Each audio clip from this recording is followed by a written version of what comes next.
বিশ্বসেরা allrounder Shakib Al হাসানকে বাংলা জনপ্রিয় কথাসাহিত্যিক হুমায়ুন আহমেদ একটি বই উৎসর্গ করেছিলেন। ভীষণ জনপ্রিয় সেই আত্মজৈবনিক বইয়ের নাম ফাউন্টেন পেন। উৎসর্গপত্রে হুমায়ুন লিখেছিলেন, ব্যক্তিগতভাবে আমি এই তরুণকে চিনি না, কিন্তু মুগ্ধ হয়ে তার ক্রিকেট খেলা দেখি। সাকিবের কাছে কুইজ, ক্রিকেট 11 জন খেলোয়াড় খেলেন, কেন 12 জন না বা কেন 10 জন না, সংখ্যাটা 11 কেন?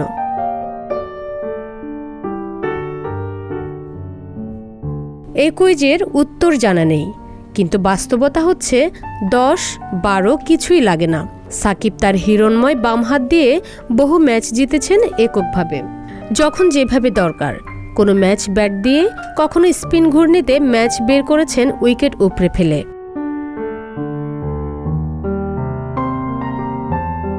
তবুও সাকিব আক্রান্ত হন যখন তখন।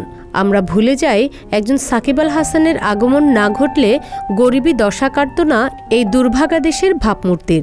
সাকিব সাকিবের মতোই। নিন্দুকের সমস্যা, তারা সত্যিকারের সেলিব্রিটি আগে দেখেননি।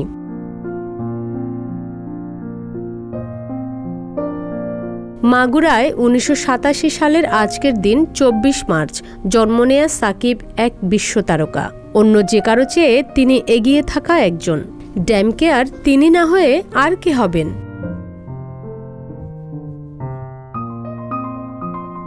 টেস্টে সাকিবের 4000-এর উপর রান আছে। ওয়ানডেতে এই সংখ্যা 7000-এর বেশি। টি-20তে করেছেন 2000-এর বেশি রান। এসব হচ্ছে তার ব্যাট ধরা হাতের কীর্তি। বোলার সাকিবের চেয়ে উইকেট প্রাপ্তি 231টি।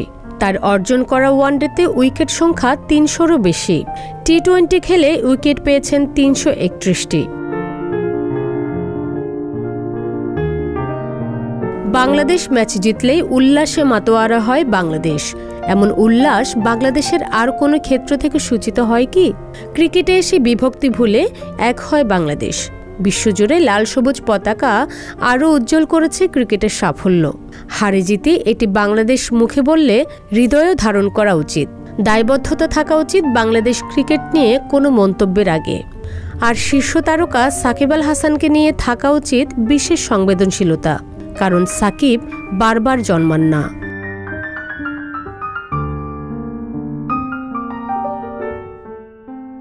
সংবাদ, ফিচার ও অনুষ্ঠানের জন্য ভিজিট করুন সংবাদ প্রকাশের ওয়েবসাইট এবং যুক্ত থাকুন ফেসবুক পেজ ও ইউটিউব চ্যানেলের সঙ্গে।